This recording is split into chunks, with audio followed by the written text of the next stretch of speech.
Оце надо було так взбодрить мене з самого утра. Всем привет, вы на канале Гвард.ua, а это обзор глобального обновления нашей любимой игры Авточес от 26 марта. Сразу хочу сказать, перед тем, как выпустили это обновление, выпустили changelog. Почитав этот changelog, я сразу такой думаю, блин, ну прикольно такое обновление. Да, конечно, из минусов, что Monkey King и Антимага никак не понерфили с инсектоидами за пару. Это минус. Но в целом обновление реально приятное, такое, ну интересненькое, все такое. Но! Куда же без наших любимых «но», естественно. Сегодня я вот проснулся, почитал чатик, посмотрел обновление. И хочу сказать следующее. Разработчики шляпу из фольги поменяли на что-то другое. Наверное, на какую-то бочку из фольги, и в ней просто окунулись и сидят в ней. Почему? Разберемся чуть попозже, я об этом, соответственно, сообщу. Но перед тем, как мы сейчас погрузимся в это обновление, все такое, в обозревание и так далее, лайк поставь. Комментарий поставь. Не подписан? Подпишись. Скоро 2000 подписчиков. Погнали. Итак, начнем мы с новой фигуры. Вот такая вот нас фигура встречает. Это Рики из Dota 2. Он почему-то снятие усилений, почему-то он керри. Почему? Непонятно для меня. Стоит 3 монетки, в принципе, более-менее, наверное, адекватно. Наверное, он керри из-за того, что у него скорость атаки 0.9. Итак, что делает его способность? Вот в таком вот радиусе он накладывает Silence и миссы. На 2-звездочной фигуре вот так вот, на 3-звездочной вот так вот. На 3-звездочной фигуре уже в действительности внушительный такой радиус накладывания вот этого вот дебафа. 40% миссов дает на 3-м уровне, 5 секунд, соответственно, продолжительность. Мана не требует, юзается сразу. Вот. Длительность на 1-м уровне 3 секунды, на 2-м уровне 4 секунды, на 3-м уровне 5 секунд. Это прикольный персонаж, не имбовый персонаж ни в коем случае. Способность тоже не имбовая, можно его использовать. Также ему добавили новую синергию Кошмар. Что она делает? Если рядом с вами находятся вражеские фигуры, они получают эффект страха. То есть они его пугаются, хотя на самом деле, чего пугаться? Рогов его, что ли? Ну, короче, эффект страха получают. Раз в 6 секунд она срабатывает. Длится эффект страха, по-моему, секунду, то ли 2. Если что, поправьте в комментариях. Теперь перейдем к следующему. Также в синергию Вич-доктора добавили, что он теперь является частью кошмара. Ну, Вич-доктор, да, если на него посмотреть, то в действительности можно испугаться-то. И теперь к фигурам, где мой Марсик, где мой любимый Марсик.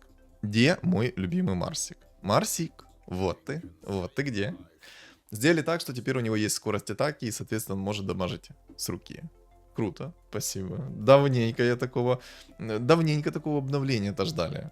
Ну, то, что сделали мы, конечно, скорость атаки 1.9, но это просто приятно. Просто приятный бонус.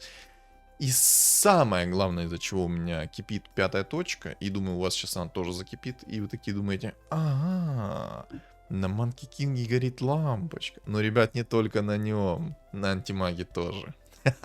И вы думаете такие, неужели это нерв? Нет, это не нерв. Это не нерв. Что поменяли Monkey King'у? Сделали, что его способность теперь пассивная, а не активная. И так же самое сделали Антимагу. Что это значит? А это значит, что вы берете предмет 2-го тира, вот этот, закидываете в Monkey King или же Антимага, и он может спокойно использовать свои способности. Не слышу вот этих вот восторженных криков. Чтобы вы теперь понимали, какой-то шаман лавы, дум и тому подобное им не страшны. Они будут использовать свою способность и так, и так. Ну, круто, да? Ну, как назвать этих разработчиков? Напишите в комменты. Вот, напишите в комменты. Перейдем теперь к синергиям. Есть в действительности множество приятных таких изменений. Одно из изменений — это жрецы. Теперь, когда особенность класса у вас, это фигура жреца, не восприимчивая к контролю над разумом. То есть, если враг играет на жрецах, то жрецов вражеских вы взять под контроль не можете. Это особенность класса. Прикольно. Это реально прикольно. Апнули чернокнижников немного. То есть теперь у них была на 1-м уровне синергия 10% кражи жизни, теперь будет 20%. На 2-м уровне синергии у него, соответственно, 30%, было 25%. На 6-м уровне ничего не поменяли, сделали только 30%. Да, прикольно. Ну, просто теперь на 1-м уровне синергию можно чаще юзать, потому что 20% регена это вкусно. Это очень даже вкусно. Все такая же синергия, именно поддерживающая, ни в коем случае не мейновая, просто саб-синергия. Вот. Вот, все, что нужно знать об этом. Так, где мои убийцы? Убийцы. Теперь убийцы на первом и втором уровне синергии имеют шанс 50% нанести первой атакой 400% урона. Вот, на первом уровне это 300 урона, на втором уровне это 400% урона. Да, прикольно. Ну, это в действительности немножко-то убийц оживит, потому что до этого они прям были мертвые, хотя на самом деле я и так думал мертвые. И мои любимые рыцари, просто... Спустя полгода разработчики вспомнили, что у них есть синергия рыцарей. И вы такие думаете, ну, что они такое поменяли? А на самом деле, вот что они сделали. Теперь у них щит уменьшает как физический и магический урон на 60%. Было 50%. А еще вы получаете 10 кп регена. Круто, да? Имбово? Нет. Для старта может быть прикольно. Во всех остальных случаях, как было дерьмо синергия, так и осталось. Неиграбельная синергия от слова совсем. Синергия пандаменов. Где она? Пандамен. Пандамен, ты где? Ты где? Вот ты. Вот ты моя пивнушка. Теперь у него первого уровня синергия дает не 8% шанс выпадения в фигуру той же расы, а 10%. Да, прикольно, с клевером можно юзать. Все, в принципе. По синергиями фигурам мы разобрали. Теперь давайте мы перейдем... забыл сказать. Извините, так, где моя пивнушка? Вот, забыл сказать. Мастер кунг-фу.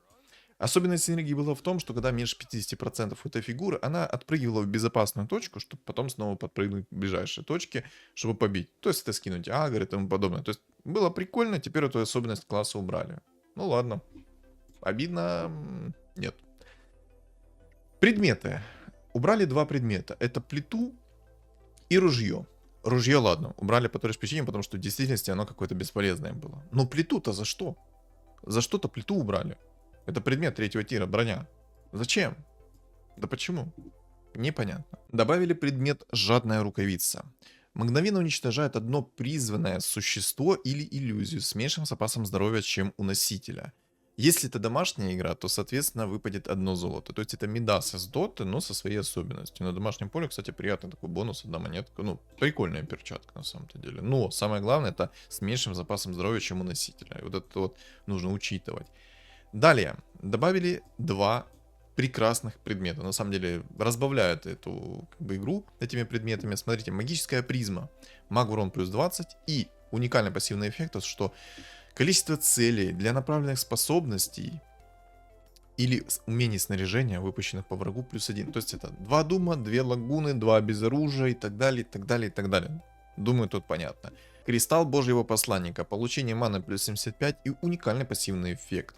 Носитель навсегда может стырить случайно активный навык вражеской фигуры в качестве дополнительного навыка. Украденный навык действует только при экипировке этим предметом.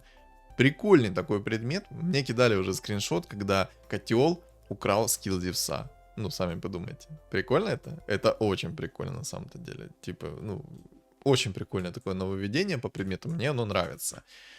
Вот, больше по предметам ничего такого не ввели. Давайте перейдем теперь к новым реликвиям и, соответственно, те реликвии, которые убрали. Убрали и реликвию сокровища Джека. Это та реликвия, которая давала предмет третьего тира. Зачем убрали? Непонятно. Убрали эликсир моря. То есть это та реликвия, которая перевоплощала ваши фигуры в левой части скамейки. То есть эти вот 3 фигуры. Да, эликсир моря хорошо, что убрали, потому что его нужно доработать. А вот зачем сокровища убрали? Непонятно. Новая реликвия. Яйцо.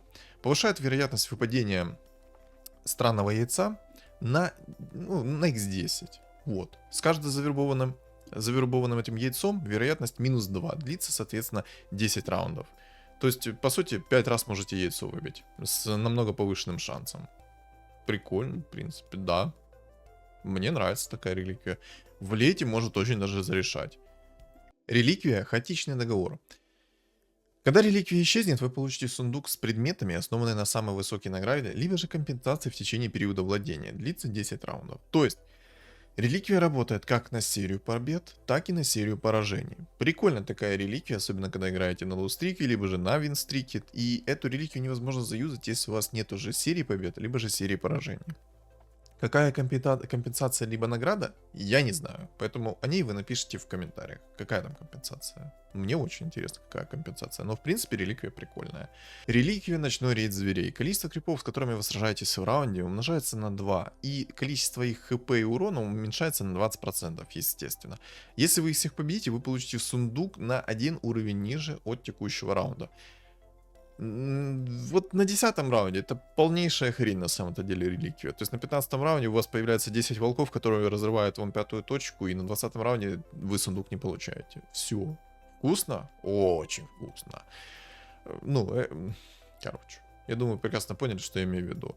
Может быть, в лете еще как-то, вот, допустим, на 35-м раунде у вас появляется 2 дракона, вы их побеждаете, вы получаете сундук 4-го тира и 3-го тира, соответственно. Может быть, это прикольно именно в лейте. Но вот конкретно на ранних стадиях, я думаю, это хрень полнейшая. Ну, вот. Еще написали в чате и в комментариях то, что о том, что гнездо Мамора, по-моему, поправили, теперь оно работает как надо. Я еще не проверял, не знаю. И давайте вот подведем заключение вот по поводу этого глобального обновления. Скажу так, изначально я был приятно удивлен. Изначально. Но вот это вот изменение с антимагами и Манки Кингом меня максимально не порадовало. Это полная хрень, полная дичь. Зачем они это сделали? Непонятно. Короче, изначально я обрадовался, в конце не очень.